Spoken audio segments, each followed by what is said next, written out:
വെള്ളത്തിനടിയിൽ ചിത്രീകരിച്ച ഏറ്റവും ദൈർഘ്യമുള്ള ഗാനരംഗങ്ങളുമായി ഒരു ചിത്രം വെള്ളിത്തിരയിലെത്തുന്നു.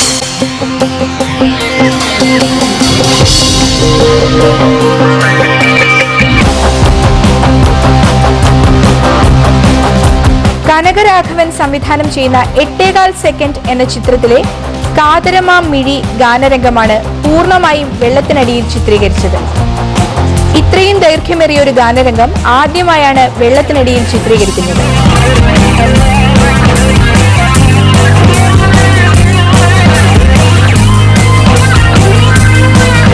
ഒരു അണ്ടർ വാട്ടർ സോങ് പ്ലാൻ ചെയ്തത് ഒരു ബോധപൂർവം ഒരു പുതുമയുണ്ടാക്കാനോ അല്ലെങ്കിൽ ഒരു വ്യത്യസ്തത സൃഷ്ടിക്കാനോ അല്ല. ഇത് കഥ ആവശ്യപ്പെടുന്നത് കൊണ്ട് മാത്രമാണ്.